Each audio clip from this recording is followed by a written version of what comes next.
Bonjour à tous, je vais vous présenter la dernière version d'Inkscape, la version 0.48.2.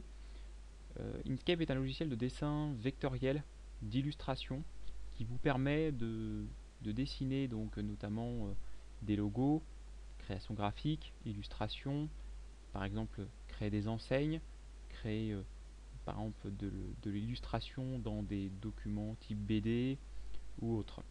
C'est un logiciel open source, libre et gratuit. Il a le gros avantage d'avoir une communauté assez importante de développeurs qui permettent effectivement de faire évoluer régulièrement ce logiciel. Et donc il a comme gros concurrent des logiciels de suite très connus sur le marché que vous pouvez connaître par ailleurs. Nous avons, je vais vous présenter donc les différents menus. Donc nous avons en haut les menus classiques, donc fichier, édition, affichage, calque, objet, chemin, texte, filtre, extension, puis le menu d'aide. Ces menus permettent d'accéder donc à tous les outils de dessin et de modification. Nous aurons l'occasion de revenir dans un prochain tutoriel sur tous ces menus, toutes ces options que propose Inkscape. Inkscape est très puissant en termes de dessin vectoriel. Vous avez sur la gauche ici donc un menu, des raccourcis icônes, un menu avec tous les outils de dessin, notamment dessiner un rectangle, un carré, un cercle, des ellipses, étoiles, tout ce qui peut permettre de faire une belle présentation. Nous avons aussi, et c'est une des caractéristiques d'Inkscape, la possibilité de dessiner donc avec des chemins, des courbes de Bézier, et nous aurons l'occasion de travailler beaucoup sur les poignées d'accroche et les points en fait d'incrément, des nœuds qu'on appelle sous Inkscape. Donc ça s'appelle des poignées de contrôle ou des nœuds.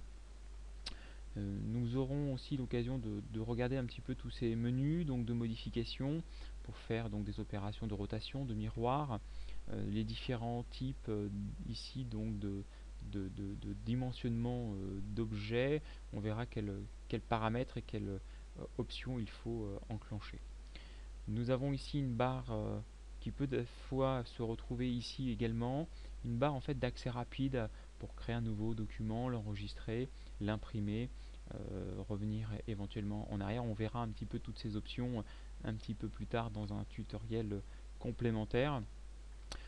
Et ensuite sur la droite encore, nous avons ici donc les options pour activer ou manipuler les différents nœuds justement, à savoir modification avec notamment donc les aimants que nous aurons l'occasion de travailler.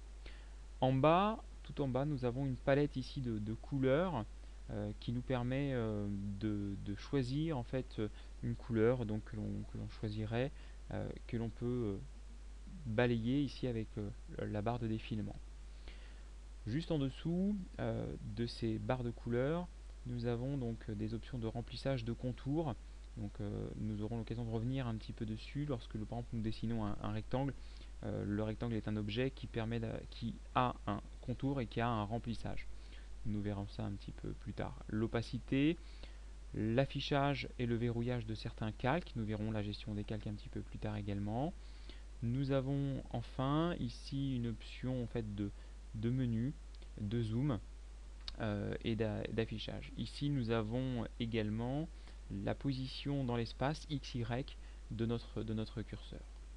Nous pouvons, en pressant sur la molette, faire un déplacement panoramique. Avec la roulette, la molette, en faisant haut et bas, nous déplacer comme ceci. La touche contrôle permet, lorsque nous déplaçons ici, de zoomer également et de dézoomer. Nous avons la possibilité également d'avoir plusieurs documents Inkscape ouverts en même temps, à savoir que nous pouvons réduire ici Inkscape, avoir un document en dessous de travail, le réouvrir comme ceci et revenir sur notre document principal. Voilà, donc je vous souhaite une bonne continuation.